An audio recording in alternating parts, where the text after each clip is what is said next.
All right. Hey, everybody. It's Andrew, aka ThatGamerAjax here, and we have a very special guest on the channel today. They are the game master for the award-winning Tales Yet Told podcast, the host of the Prayers in the Static Stream, and the director of Bards and Brews. Everybody, I would like you to please just welcome Kendrick Smith. Kendrick, how are you doing today?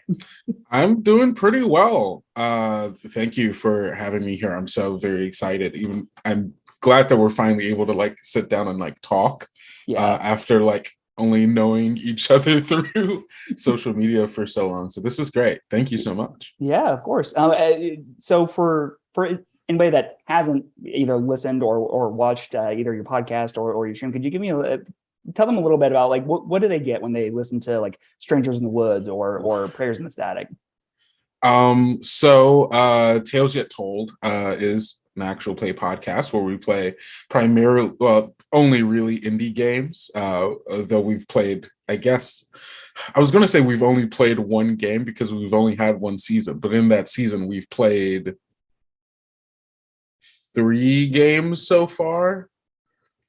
Yes, we've played three games so far. So we've played Babes in the Woods. We've played Oh geez. We've played Epitaph and we have played it's a game by Avery Alder. We played it with Gus. Ah, man, I really can't remember it. Oh well. But yeah, we play a variety of different tabletop games in order to be able to tell the story that we feel is best served by playing those games.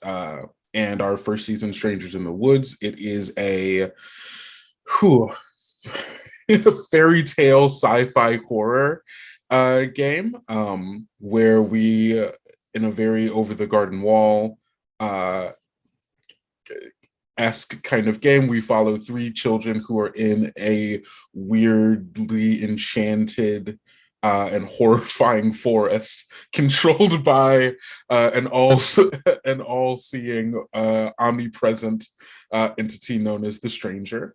And it's them just trying to get back home through all of the horrors that entails. And Prayers in the Static is a sci-fi project. It's a world building project essentially where we again are playing a bunch of different games, but in the hopes of using those games to be able to continue to build on the world of Prayers in the Static in a collaborative world building exercise with bringing on multiple guests, different guests every single game that we play. Each of them being able to add on to the lore and history of the world, not just through the games that they're playing, but in the characters that they build and bringing on new factions and new companies, new technologies, new ideas, so that it doesn't feel just like it's easy for any, but it's not easy to build a world. Let me get that It across. is definitely not. It's not easy to build a world, but there's one thing for a singular person to sit down, build a world, and okay, here it is. But being able to bring on different voices, different experiences, different ideas from a bunch of different people, and having us all sit down at various different times, of course, to be able to build out a really nuanced and colorful world is kind of what our goal is. And both Prayers in the Static is technically a branching off of Tales Yet Told, but I think the core of them really gets to the core of what I really like about the space is the collaborative nature of telling stories with people, sitting down at the table, being able to play different games, being able to tell different stories, and making sure that the games that we're playing are best serving the kind of stories that we're trying to tell. Okay. Now, if I remember this correctly, with Babes in the Wood, which I know is like the kind of primary system that you use for Mhm. Strangers in the Wood, which by the way, fantastic podcast. Everybody needs to go listen to it. It is so good. Like I have described it as like imagine if like Halloween Town was actually like spooky. Um, That's good. Yeah. I wish that I had a better way of describing it, but really it's like how I pitched it to some people. But that's one of it. Is that a Powered by the Apocalypse system? Yes, it Okay. is. We are playing, at least for season one, we are playing the first edition of Babes in the Woods, which is a game by Adam Voss, or World Champ Game Co. is his company that he makes games through. Um, and if I'm remembering correctly, in a conversation that I had with him, like when I emailed him right before the podcast came out, I had bought the second edition of Babes in the Woods because it just so happened to come out around the time that we started releasing Tales Yet Told. I think first edition is like one of the first games he ever designed. So the first edition, it just so happened to be his, like, one of the first games he had ever designed, and you can kind of tell because it's not the most polished. Obviously, like second edition, way more polished. I think the tone of what he's trying to get at is a lot more clear, but first edition, I mean, it's good.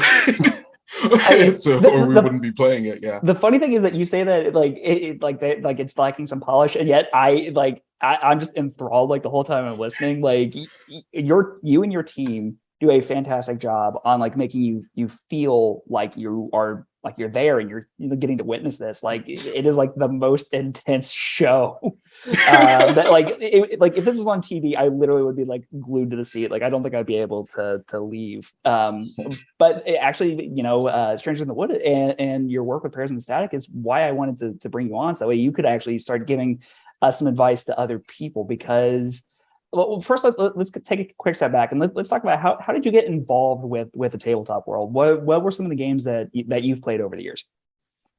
So I started my journey into like the tabletop space my junior year of high school. I started with Dungeons and Dragons fourth edition, where it like offhandedly, or like a couple of times, like a friend of mine from school, she like had mentioned like, oh, there's this like game Dungeons and Dragons or whatever.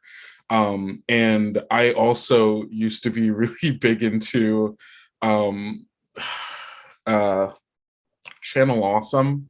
And like, I don't know if you're familiar, it was a league of reviewers who did a bunch of different things, which since many people have moved on from for very good reason. But one of the reviewers in there, a person by the name of Spoonie, had a show, The Spoonie Experiment, and within that had a show called Counter Monkey, talking about his experience like working at like a comic shop and like game shop, and also talking about all of his experiences playing a bunch of different tabletop games. And like just listening to him tell stories about him playing games made me go, oh yeah, that seems really cool, I want to get into that. And so I taught myself fourth edition. From there started playing like with like my friends in high school, and then history from there, I guess. But as far as like, I mean, up until I want to say my like I want to it as last year, really the only games I had ever really played within the tabletop space were Dungeons and Dragons, and I had like a campaign of Dungeon World that I had played at a point, but it Okay. was not necessarily long lived. But like my like up until early 2021, really Dungeons and Dragons was everything that I had played, until I had gotten on TikTok, and I became a member of the ttrpg TikTok, and from there got into a group that calls themselves Beggar Talk. Yeah, I'm on there. Yeah, Beggar Talk, where we're just begging people to play new games. And from there, like that's where I really started to explore like all of the different types of like tabletop games that were really out there, and all the different kinds of experiences you could get from there. And I fell in love with it. And like I went from really only having Dungeons and Dragons games to like the vast majority of my games being indie. Of course, all of the money I've spent in D&D. Oh yeah, I mean, you have to get the source books. Of course, I every single source book.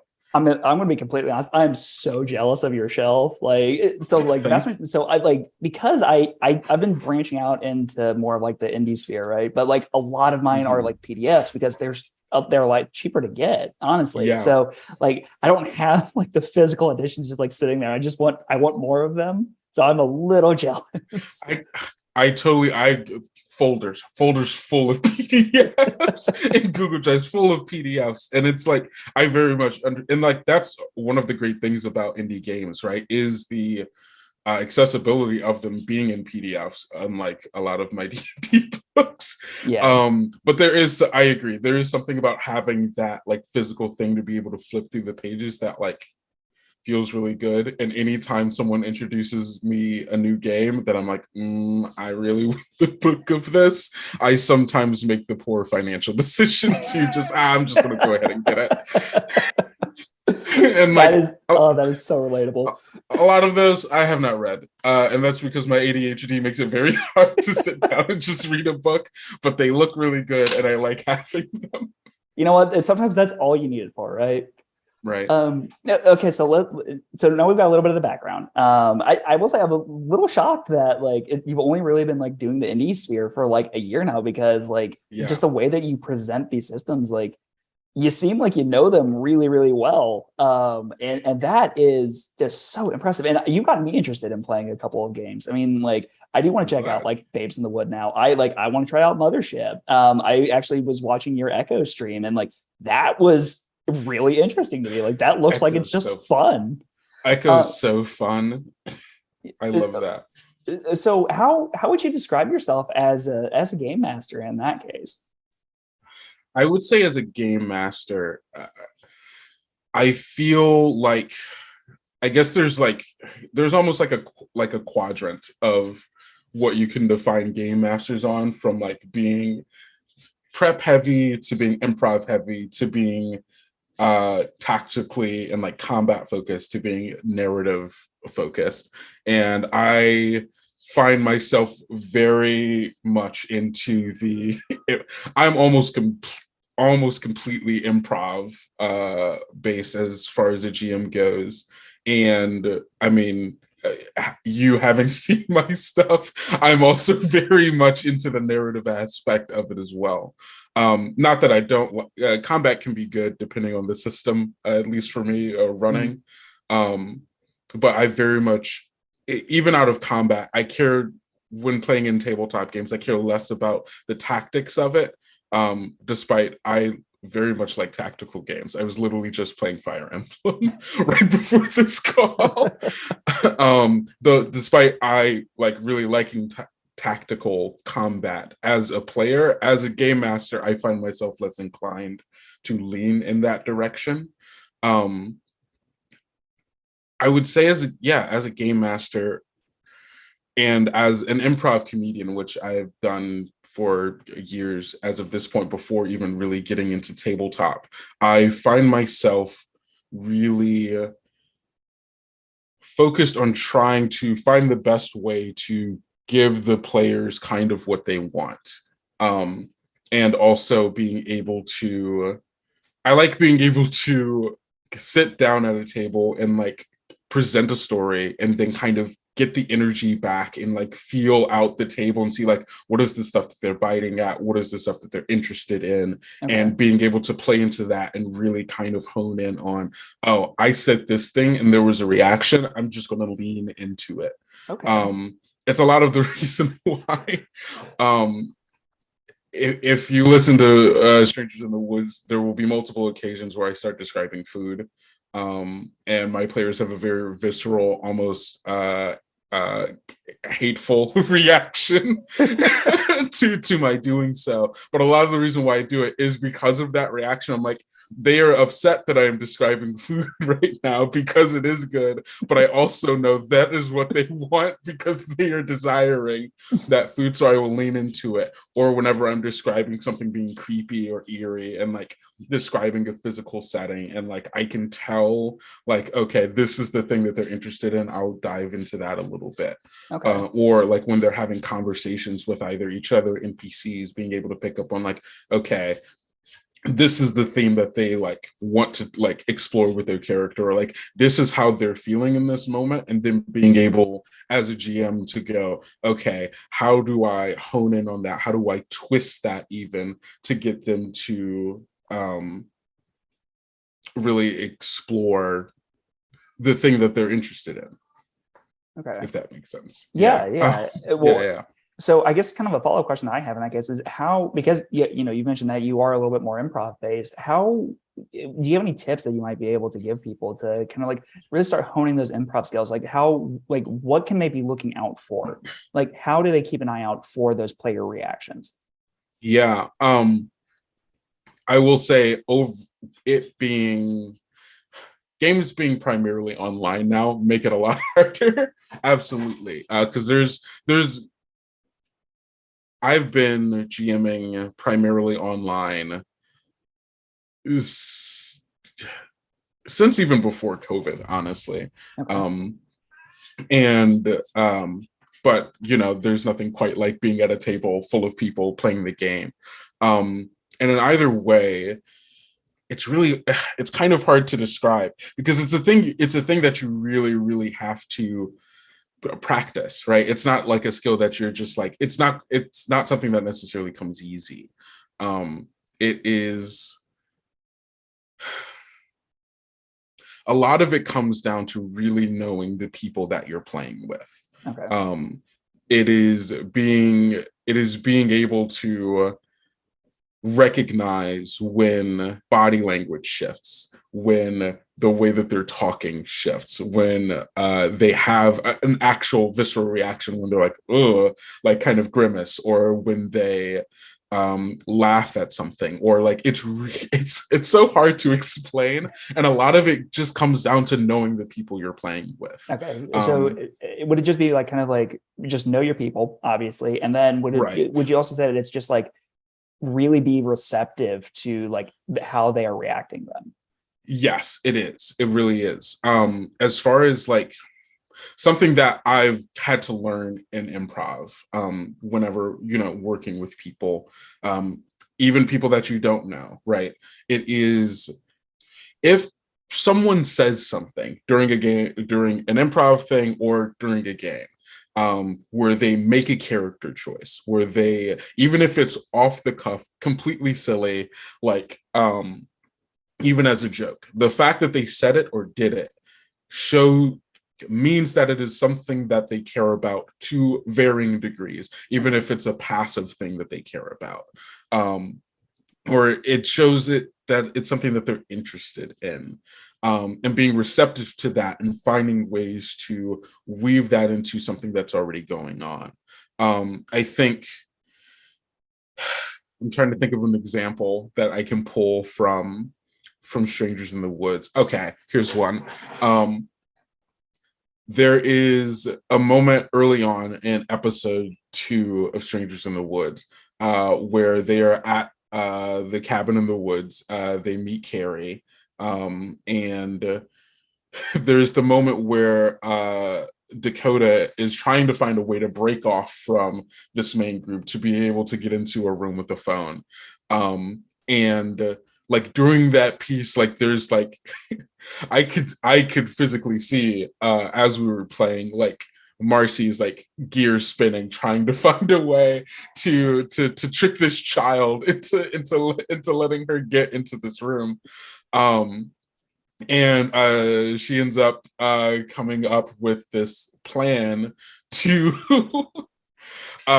lock lock Carrie in the bathroom. and playing, and then by saying that, oh, there's candy in this, your toilet produces Mhm. candy, you have a candy toilet. And the way in which she starts talking about this idea, and the way in which, like, I can tell that she thinks this is really funny, that she is like, oh, this is like this is funny, this is going to work, this is like the plan that I'm going with. And like seeing the way that she reacted to it, and seeing the like energy that she put into it, like only made me want to play into it more. Where Carrie full on buys is like, oh my goodness, wow, a candy toilet, full on good. And I think is a really funny moment. Oh, Um, it is. And as soon as you mentioned it, I'm like, oh, it's got to be the candy toilet. It has to be yeah, the candy toilet. it is, because it's such a memorable scene, because that is when you can tell everybody in that at the table right now is fully in it. They're fully enjoying it. It's ridiculous. It's fun, but it's also the thing that Marcy was interested in, and playing into it made that moment feel even better than if I had heard that like kind of along with it and just kind of describe like, okay, yeah, you rolled, you succeeded. She goes in there, you can lock her in there. But like seeing that what she wanted was the reaction of the reaction of Carrie falling for this thing, like, and playing fully into it, doing the role playing bit, doing the back and forth, and giving as much energy as she was giving to me. Okay. And that's a lot of what it is just it a lot of improv really, really, really does come down to being able to trust the people that you're playing with.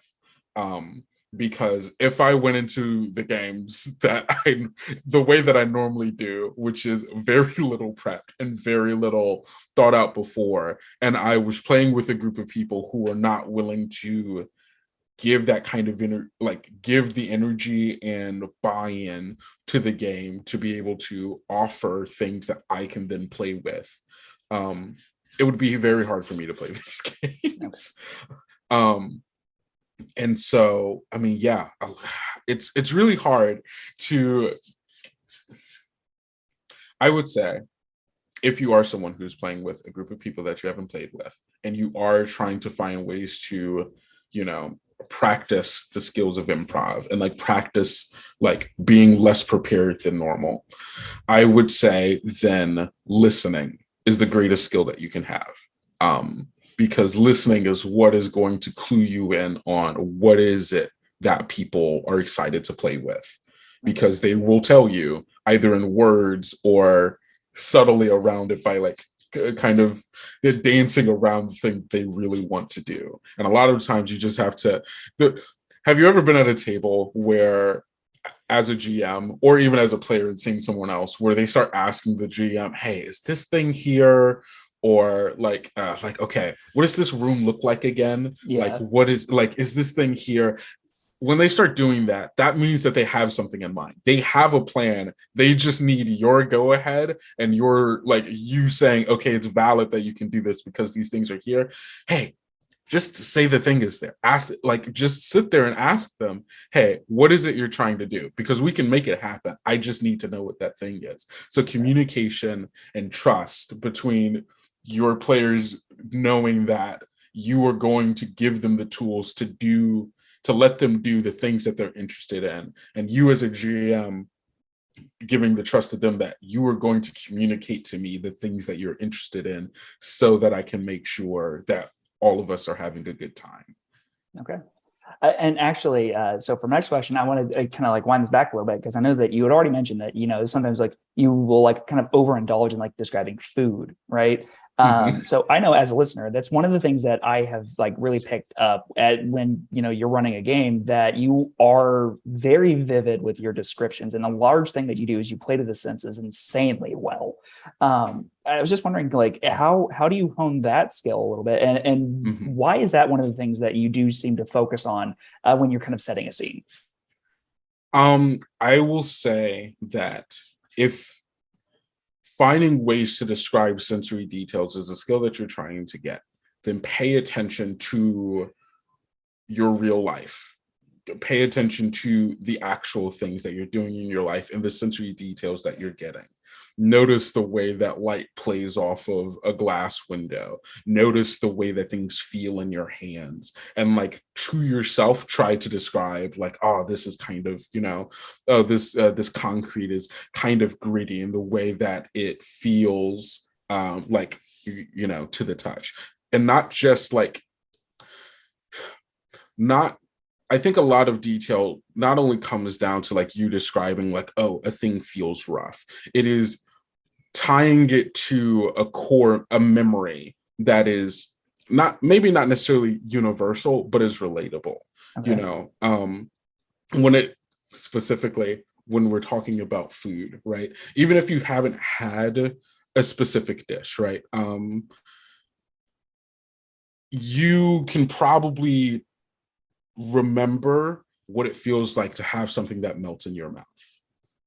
You know what something sweet is like. You know what something that's sweet that melts in your mouth feels like, and the way that something fluffy, that texture, and the way that it kind of feels light on the tongue, but like it has like a really, like as it melts, gets like this really creamy vibe, and the way that it makes you feel viscerally, not just like the way that it tastes, but the bodily reaction that you have to that thing.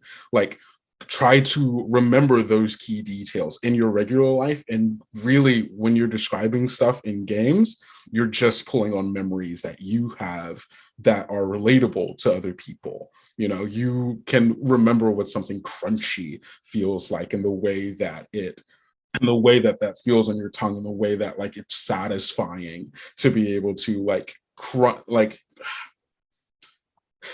it's hard to, I don't know. It's like, it's just pulling on memories Okay. is what description is for me. Because again, a lot of the places I do not plan what those things look like beforehand.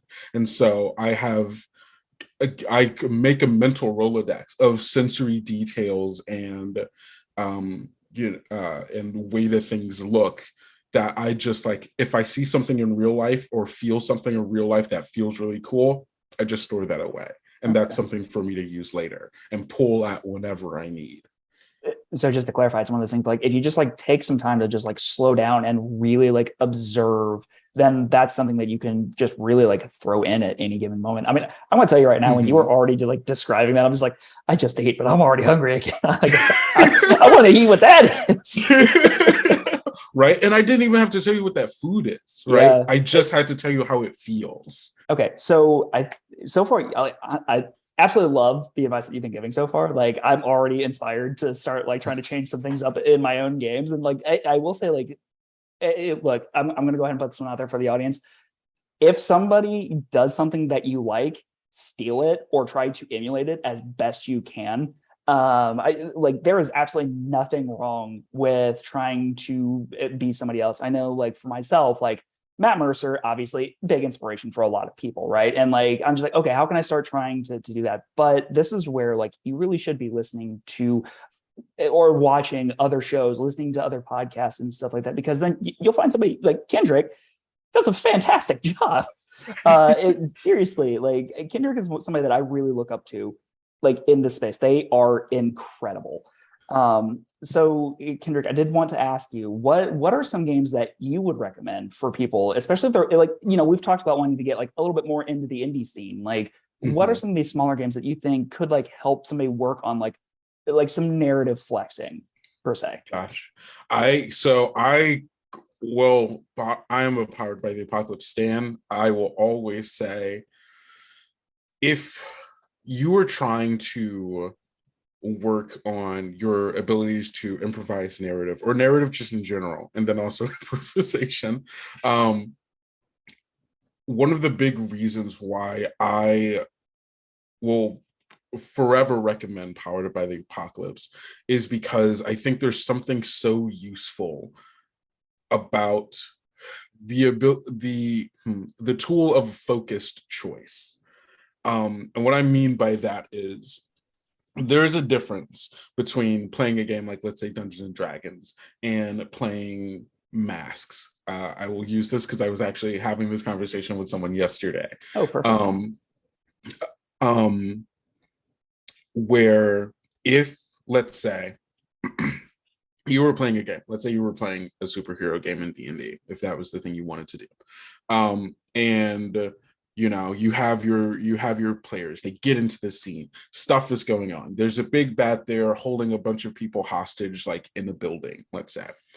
You get there in Dungeons and Dragons, and they're like, okay, I look around to see, like, what's going on. I want to roll a perception check. You can get them to roll a perception check. They roll it, they pass it. At that point, it's on you, the GM, to be like, okay, what information am I going to give them here? Because there's a lot going on. Is it secret information that I'm giving them? That, like, is it that there is a secret threat here that they don't know about that I'm going to give them for this perception check? Am I just going to give them the lay of the room? Am I going to, tell them, oh, they noticed someone here? Like, it's so vague, and the burden is on you, the game master, to decide what information is important to give. And of course, you can always ask, like, okay, is there something specific that you're looking for? That will help you focus it. But that is a choice on you that you are deciding to do, that is not a part of the game raw necessarily. Okay. Masks, some same situation. They get there holding a hostage, whatever. They get down and they're like, okay, I'm checking, like, I use my scanners, or, like, I'm a speedster. I run around the building a bunch to, get a lay of the land. You would roll for and assess the situation. Under assess the situation, there are 5 questions, 4 or 5, I don't remember off the top of my head, questions that you ask that then the game master gives you. The difference between these things are that the player is, again, doing the thing where they're telling you the thing that they're interested in. They get the choice of 5 questions that narrow down all of the information that you could possibly give them in this scene. And they only ask you the ones that they want to know. So me, Okay. as a game master, I then know, okay, this is what they want. This is the information that they're looking for. But not only that, if I didn't already have an answer for that question beforehand, where, like, I just laid the scene, again, if I'm improvising, I haven't planned this, I've just set a scene and let them play in it. Now that they've asked me a question, like, one of the questions in it is, what here's the biggest threat? Now, of course, that may be the obvious answer. It's the guy holding everyone hostage, right? But that is the obvious answer. Now that the question has been asked to me, if they choose that, now I know that they think, or they may be guessing, that there is a threat here that has not been observed yet. And even if I didn't have one planned, I now have the ability to go, okay, wait, what other threats can they be here? The attack that the bad guy did has done something to the foundation of this building that most people haven't been aware of, but this building is about to come down soon if more damage goes on. That is the biggest threat here, that you and everybody else here is in danger. Now, of course, this is a thing that you could pre-prep, right? If in any situation you could be like, okay, this is the thing that I understand and the thing that I know about the thing, and information that you can easily give in the Dungeons and Dragons example as well on that perception check. But if that was a thing I hadn't planned, them rolling a perception check gives me nothing, and I just have to roll with the information I already have to give them. But them posing a question to me that I may or may not have the answer to is a suggestion in improv for me to go, okay, is it the obvious thing, or is this an A to C scenario where there's something else here that I can throw at to make this situation more complex?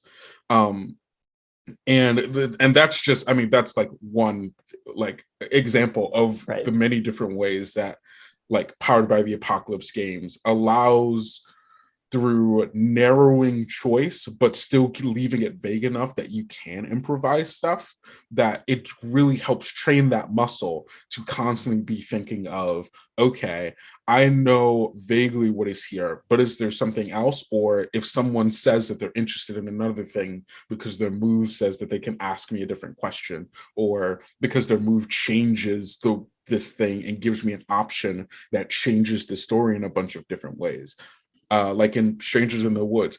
There are plenty of times where they, Take a Gander. There are plenty of times in Take a Gander, and one of the great things I love about the first edition Take a Gander move is that on a 7 to 9 on a mixed success,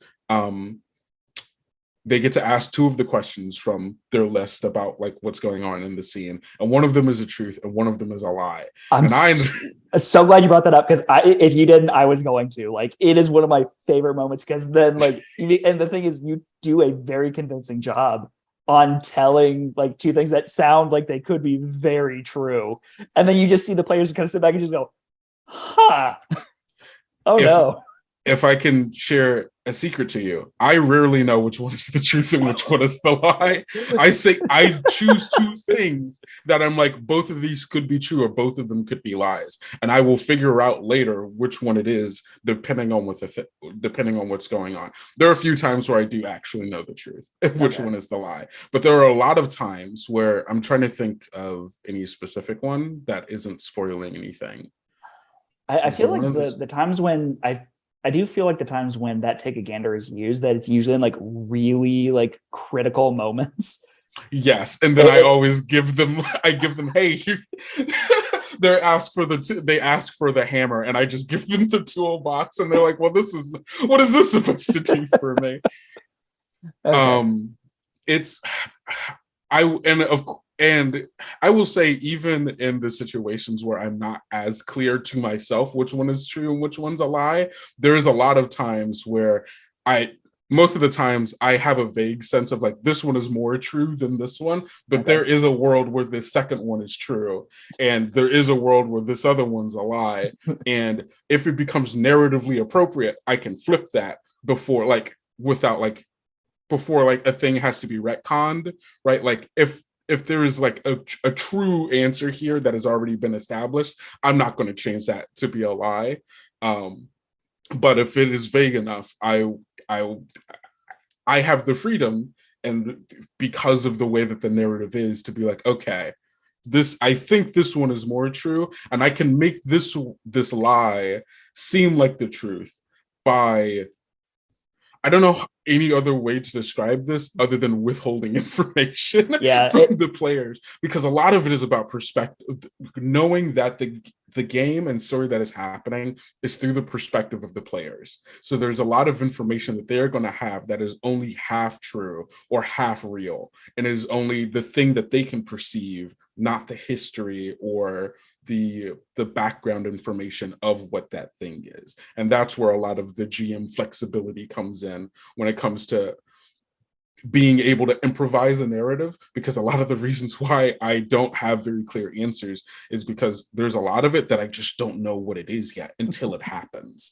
So a lot of the times I'm like, either one of these can be true, and once it is true, then we know what it is, but until then I won't know. Okay. So basically, what I'm getting out of this is one, buy more Powered by the Apocalypse games. Yes. It just work on those. It like and I know like Monster of the Week is like a very popular one for people that are like wanting to like get out of like D&D and start like trying out other systems. I just picked up Root, the role playing game by Magpie Games. I've got Thirsty Sword Lesbians. Really looking forward to running that for a group of friends at some point.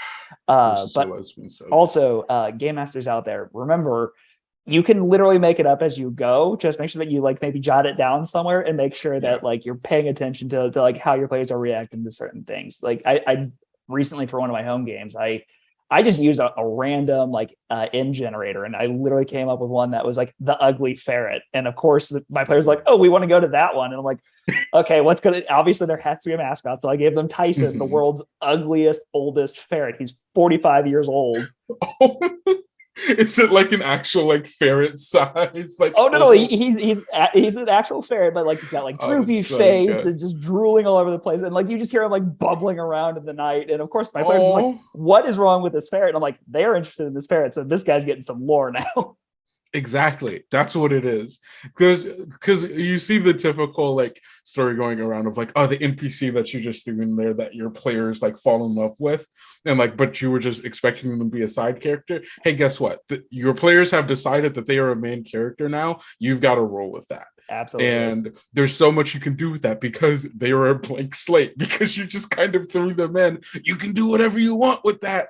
You can make it as interesting, as tied into the main narrative as you want. In some of the most weird and fun ways, because it was a thing that you weren't planning. And now you have the freedom to do whatever now. Yeah, and the thing is, if anybody tries to tell you that you are game mastering incorrectly, remember it's a game of make believe. Like seriously, you're there having fun with your friends. Like Hmm. as long as you are respecting your players, respecting yourself, making sure that like your table is safe and fun, you're doing it right. Yeah. So as we wind down, Kendrick, I was just wondering, like, do you have like any other like kind of last bits of advice that you might want to give to people that are like, especially if they're wanting to try out some new systems, because I think that that's something that you and I are kind of both aligned with when it comes to like, especially like exploring the indie scene a little bit more. Yeah. So I will say, when it comes to trying to explore like new systems and new games, I would say take a look at the games that you already play and think about what it is about those games that you really enjoy. What is it about sitting at a table playing games with people that really inspires you to keep wanting to do that? A lot of the like a big reason why I've moved away from D&D towards more indie games, um, and towards the indie games that I've chosen to play, more narrative based games, is because I realized in my game mastering, in my dungeon mastering, and playing Dungeons and Dragons, as I was playing, I cared less and less about the rules, about specific ways and like which are kind of embedded in you on how to play the game. By the time I was done playing Dungeons and Dragons, I hadn't used a stat block for an enemy in like a month. Oh wow. Like I because it got to a point where it was unnecessary, not because I just wasn't having a lot of combat, which is also true, but also because I realized that the stat blocks that I was being given and like the information on it wasn't always that useful to me because it had nothing to do with a lot of what was going on. And once we were in combat, like I can pull out of my ass, like I understand, okay, this is this kind of creature, it's relatively got this amount of dexterity, it's got this amount, I know off my head what those modifiers are and like generally how much damage it should be doing based on the weapon it's using or like its general power type or Mhm. CR, whatever.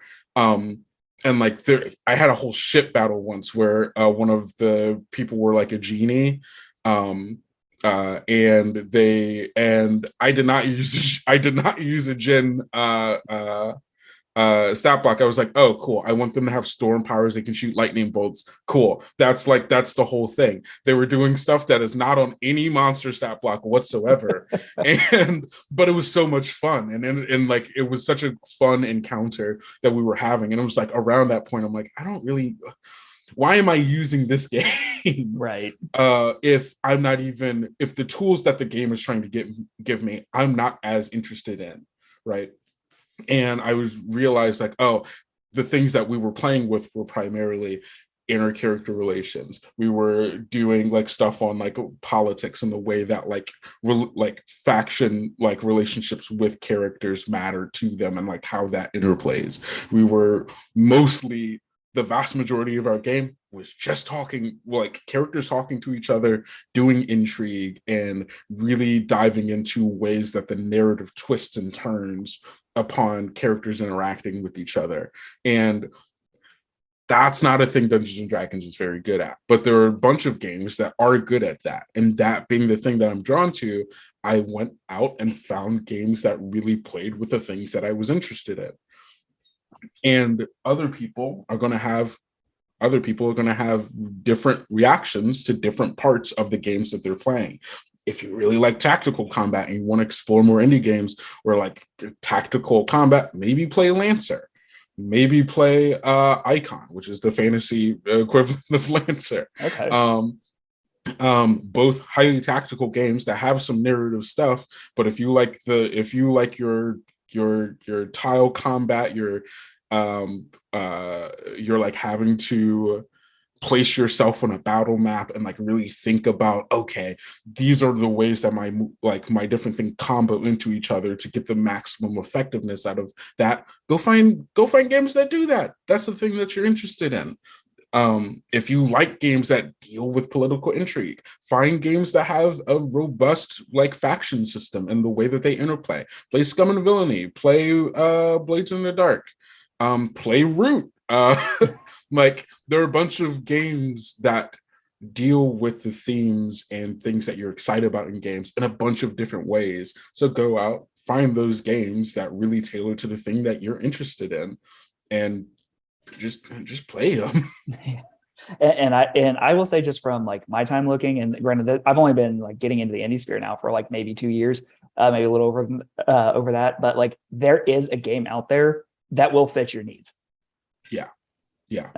Okay, so as we go ahead and close this out, Kendrick, where can people find you? I'll make sure that we have links to every one of those sites. But what can people be looking forward to with stuff that you're working on? You can find me on the internet, basically on all social media at Kendo Makes Films. You can also find my actual play podcast on everywhere that you get your podcast. It's called Tales Yet Told. And that podcast comes off of hiatus tomorrow, the 6th of July.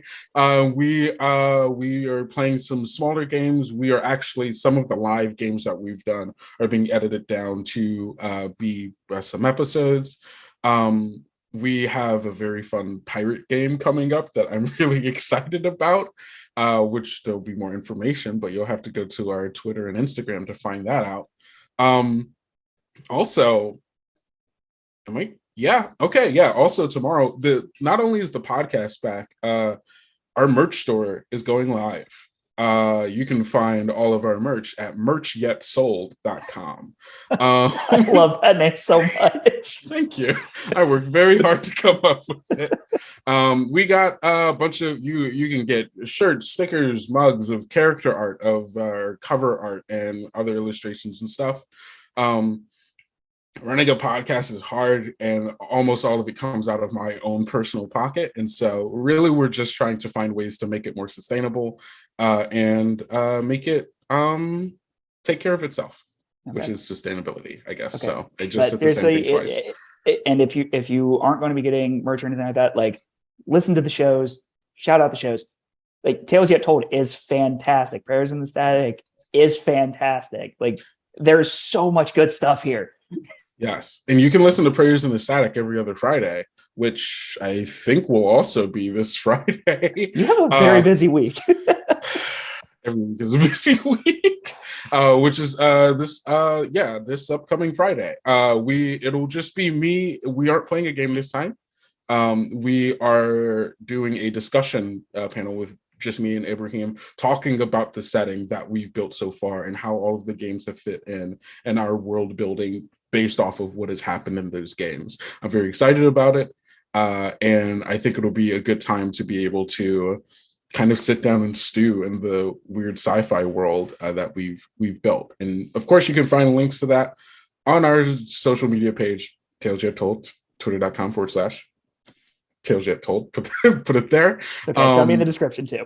Yeah, and then but of course we go live on twitch.tv/Bards and Brews, which has other wonderful content on it, like Into the Fog, a D&D 5e Curse of Strahd game, which is very, very good. Evie does an amazing job playing that, and we also got other stuff that is coming out, but I don't know if I can talk about that yet. So yeah, stay tuned, check out all the things. Yes. All right. Well, that's going to go ahead and we'll call it there. But Kendrick, just wanted to thank you so much for taking the time to speak with me. You gave some fantastic advice. Seriously, people, go show Kendrick some love. They truly deserve it. They do such great things in the tabletop space. But all right, so we'll go ahead and call it there. But hey, next time, I'll see you in the next video. Bye-bye.